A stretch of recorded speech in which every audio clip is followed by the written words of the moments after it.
Hi అండి, welcome to Varamahalakshmi kitchen. ఈరోజు వీడియోలో రాతి ఉసిరికాయ నిల్వ పచ్చడి ఎలా పట్టుకోవాలో ఈ వీడియోలో అయితే చూపిస్తాను. పక్క కొలతలతో అయితే రాతి ఉసిరికాయ అయితే ఈజీగా పట్టుకోవచ్చండి ఇంట్లోనే. అది ఎలా పట్టుకోవాలో ఈ వీడియోలో అయితే చూసేద్దాం రండి. చూసారు కదండి, ముందరగా రాతి ఉసిరికాయలని అలా శుభ్రంగా క్లీన్ చేసుకుని ఒక క్లాత్ మీద దానికి ఉన్న వాటర్ మొత్తం పోయేలాగా ఆరబెట్టుకోవాలి. ఒక గంట సేపు ఎండలో కానీ లేదు అంటే ఫ్యాన్ కింద ఆరబెట్టేసుకోవాలి. అలా కాయకున్న వాటర్ మొత్తం పోయిన తర్వాత కాయకి ఒక 2-3 ఘాట్లు పెట్టుకోవాలి. ఆ ఉసిరికాయలు అన్నిటిని కూడా సేమ్ అలాగే ఘాట్లు పెట్టేసుకోవాలి.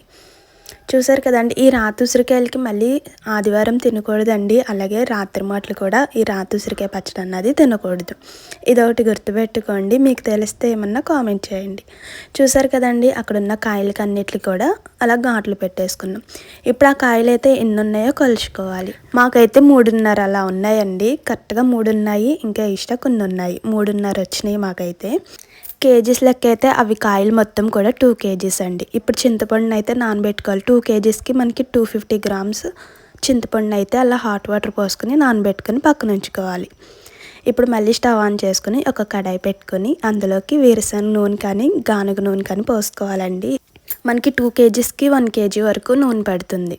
1 కేజీ వరకు నూనె పోసుకొని నూనె హీట్ ఎక్కిన తర్వాత ఘాట్లు పెట్టుకున్న ఉసిరికాయలు ఉన్నాయి కదండి, వాటిని అయితే ఫ్రై చేసుకోవాలి. లో ఫ్లేమ్లో పెట్టుకునే ఫ్రై చేసుకోవాలండి. మరీ సాఫ్ట్గా అయ్యేలా ఫ్రై చేయకూడదు, కొంచెం గట్టిగానే ఉండాలి.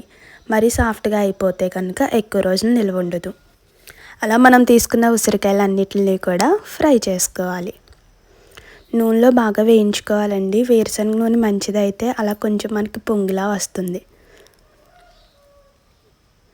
అలా కొంచెం లైట్గా కలర్ చేంజ్ అయితే సరిపోతుంది. ఇంకా మనం అయితే పక్కకు తీసేసుకోవాలి. అలాగే ఇంకా మిగతా కాయలను కూడా అలా కలర్ చేంజ్ అయ్యే వరకు కొంచెం సాఫ్ట్గా అయితే సరిపోతుంది. మరీ సాఫ్ట్గా అవ్వకూడదు, ఎక్కువ రోజులు నిల్వ ఉండదు. చూసారు కదండి, ఒక వాయి అయితే కంప్లీట్ అయిపోయింది. సేమ్ అలాగే ఇంకో వాయి కూడా వేసేసుకొని బాగా వేయించుకోవాలి. అలా మిగతా కాయలను అన్నిటిని కూడా నూనెలో వేయించుకోవాలి. మాకు 2 కేజీస్ కాబట్టి 2 సార్లు వేయించుకోవాల్సి వచ్చింది. ఇంకా చూసారు కదా, కలర్ చేంజ్ అయిన తర్వాత వాటిని కూడా పక్కకు తీసేసుకోవాలి.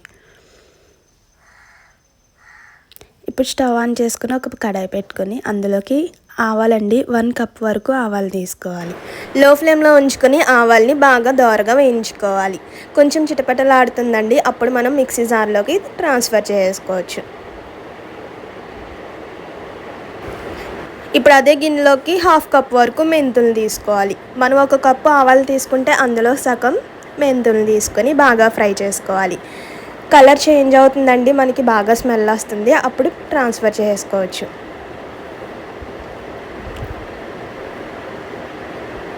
అవన్నీ కూడా ఫైన్ పౌడర్ లాగా పౌడర్ చేసుకోవాలి. కొంచెం చల్లారనిచ్చి అయితే పౌడర్ చేసుకోండి. చూసారు కదా, అలా పౌడర్ చేసుకొని పక్కన ఉంచుకోండి. నెక్స్ట్ ముందుగా నానబెట్టిన చింతపండుని అలా గట్టిగా కలుపుకోవాలి. అందులో ఉన్న గుజ్జు మొత్తం సపరేట్ చేసుకోవాలి. చూసారు కదండి, కొద్దిసేపటి వరకు బాగా కలుపుకుంటే మనకి అందులో ఉన్న గుజ్జు మొత్తం సపరేట్ అవుతుంది. అప్పుడు అందులో ఉన్న పిప్పు మొత్తం తీసేసుకోవచ్చండి. అదేమీ వేస్ట్ అవ్వదు. మనం పప్పులోకి కానీ సాంబార్లోకి కానీ దేంట్లోకైనా యూస్ చేసుకోవచ్చు.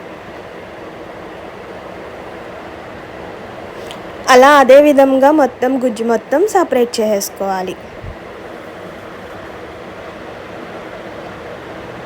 ఇప్పుడు స్టవ్ ఆన్ చేసుకుని ఒక ప్యాన్ పెట్టుకొని అందులోకి 2 స్పూన్స్ వరకు ఆయిల్ పోసుకోవాలి. ఆయిల్ కొంచెం హీట్ ఎక్కిన తర్వాత మనం తీసుకున్న గుజ్జుని, చింతపండు గుజ్జుని అందులోకి వేసేసుకోవాలి. లో ఫ్లేమ్లో ఉంచుకుంటూ కలుపుకుంటూ ఫ్రై చేసుకోవాలండి. చింతపండు గుజ్జు మొత్తం కూడా దగ్గరికి వచ్చేంత వరకు ఫ్రై చేసుకోవాలి. అందులోకి 1 స్పూన్ వరకు పసుపుని యాడ్ చేసుకొని కలుపుకోవాలి. చింతపండు గుజ్జు మొత్తం బాగా దగ్గరకు వచ్చేసిన తర్వాత మనం పక్కకు తీసేసుకోవాలి.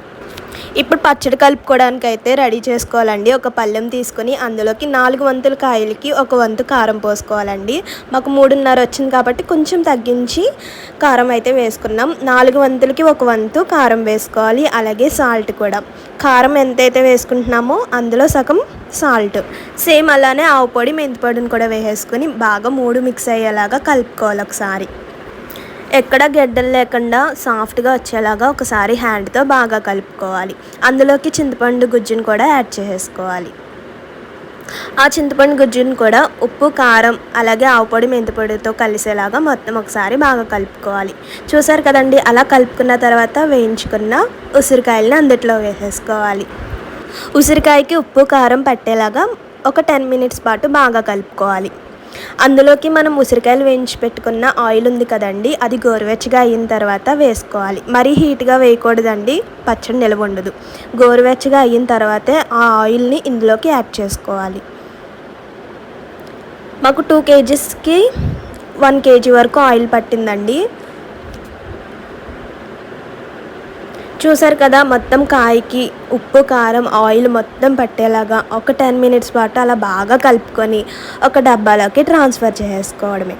అలా 2 డేస్ వరకు పక్కన వదిలేయండి. 2 డేస్ తర్వాత ఉంటుంది. చాలా అంటే చాలా కమ్మగా ఉంటుందండి పచ్చడి అయితే. అలాగే మనకి 1 సంవత్సరం పాటు నిల్వ ఉంటుందండి.